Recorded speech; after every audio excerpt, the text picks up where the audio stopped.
Are you sick of getting caught in trades that don't move just like this one? This 1 hour for value gap entry off of this daily for value gap did not play out because of something called trapped order flow. And here's how you spot that and avoid it in 4 simple steps. So step 1 starts with doing a top-down analysis, marking out your most recent order flow leg. So over here on the daily, we notice that we have a daily bullish order flow leg right here, giving us IRL to ERL bullish context. Now, as you know, the proper time frame alignments are going from a daily, you look for a 1 hour entry, but this doesn't mean we can just take the first 1 hour for value gap out of here. This is where step 2 comes in. In our context area right here, we're going to be looking for any opposing higher time frame PD array we might see on, for example, we're working with a daily right here.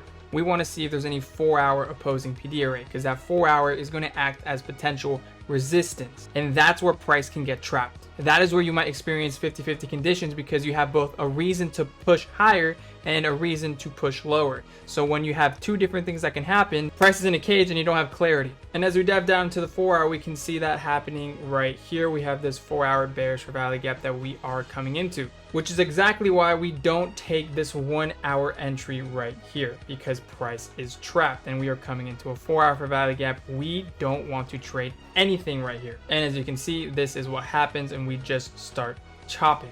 Now, how do we actually get out of trapped order flow conditions? Well, this is where step 3 comes in. We're going to be waiting and watching for price to decisively disrespect one of the PD arrays or run the rejection high or low that was created at one of these trapped order flow arrays. So the rejection low off the daily for value gap would be this level, and then the rejection high off of the 4 hour would be this level right here. So like I mentioned, I'm not doing anything until price either disrespects that rejection low or disrespects that rejection high, running it, getting a candle body closure above it and through it. And based on that, I will determine in what direction I will trade next. So let's see how this pans out.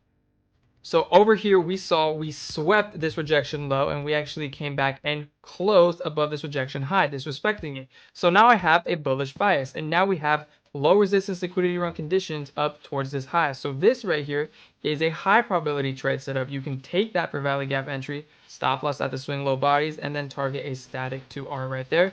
And let's see how that one played out. Eventually hitting 2R and completing the context right there. And that's how you can avoid all of these low probability conditions, all those trades you might have been taking losses. You don't have to take them anymore. You can be patient, wait for trapped order flow to be removed, and then capture this high probability price action right there. Which, by the way, was step 4, right? Now that you have that direction, momentum is back, and you can finally look for the entry.